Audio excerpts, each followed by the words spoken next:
Hey folks, welcome back to Only Best Fantasy Novels. My name is Robin, and today I want to talk about No Life Forsaken, the second book in the Witness trilogy by Stephen Erikson. And this book just continues to deliver when it comes to this particular series. Like, I reread the first one recently in preparation for this, and that just reminded me how much I love that book and how much I love this particular series. It, because of just what Stephen Erikson decides to do with it.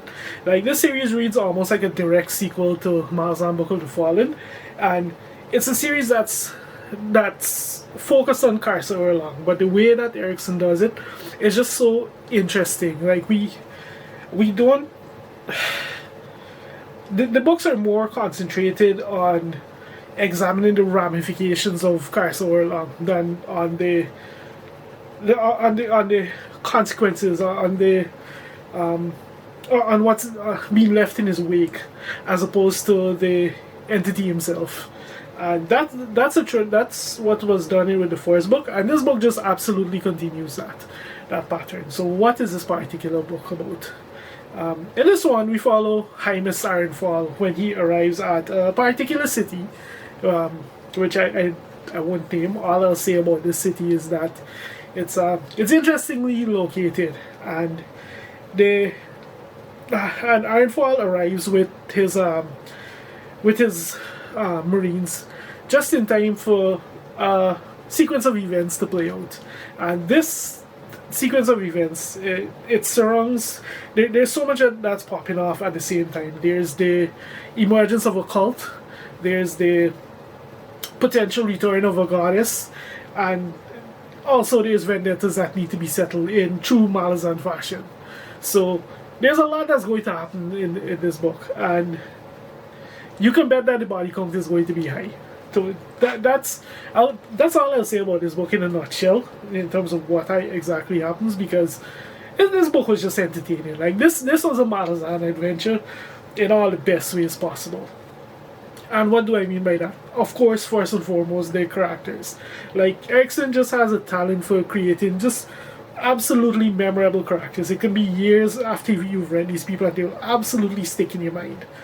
The only way they may not stick in your mind is that there's so many unique ones that some will get shoved out in to make space for favorites, and the ones that really stick with you. And you can bet that this book has a whole host of new ones to stick in your brain. This one in particular, this book in particular, it dives deep with one of the more infamous aspects of the Malazan Empire, specifically what they do for wet work. Because the plot of this book essentially boils down to a whole bunch of assassinations. And of course, as you know, assassination is not necessarily a tool of war. It's a tool of something else. And that just kind of segues straight into what the other thing what this book is about. And this book is just so much about so much intrigue, so much politics, so much scheming, so much conniving. Like I said, it's a Malazan book in all the truest sense of the words. So with that kind of setup, you can imagine what the type of characters that we're introduced to in here. And what I love about these characters is that they kind of span the gamut. Like, we have some new people who, quite a lot of new people, quite a lot of new faces, who they harken back to the people who very much form the backbone of the Malazan Empire. They like the people who keep essentially the cogs in the machine turning. They're of course the standouts and the uniques, because one of the things that like you will know from reading Malazan is that the Marines all tend to be rather colorful individuals, and this book actually touches on why that is. There's actually a few lines they mentioned in passing here that explain why the Marines tend to be so colorful. And this book just kind of touches on so many different things when it comes to the just the composition of the Malazan armed forces themselves, in terms of why certain how it's evolved to the present, to the form that we see them in now. Why certain types of troops, we can say, are no longer part of this particular show and all of that. So it's an evolution. It's very much, like I said, it's very much as much as it's a sequel of the it can be considered almost like a sequel to Mazan Book of the Fallen. It's also an evolution. It showed us how things have changed. Not necessarily for the better, but not necessarily for the worse either.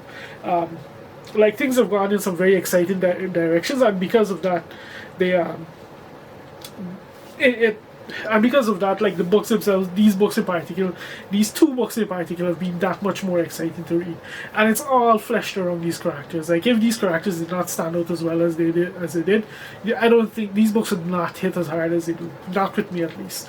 And that's just the new characters, mind you. We also have characters who harken back to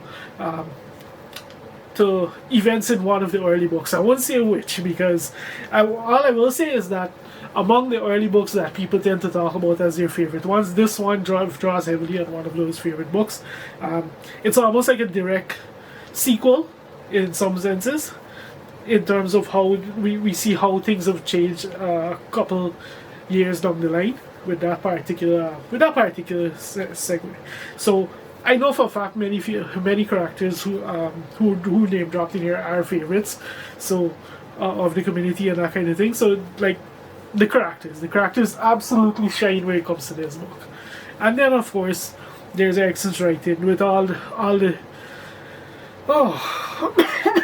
all the weightiness, all the introspective, all the writing as only Erikson can write to couch it in the story, because these characters, they're all like, as much as they all have their own motivations and their own schemes and all of that, they also have their own ideologies, and we see these ideologies not just in the way that they influence their actions, but in the way that they actually act, and the way that they internalize certain situations and all of that. So I keep coming back to the characters, because so much about this book for me was the characters.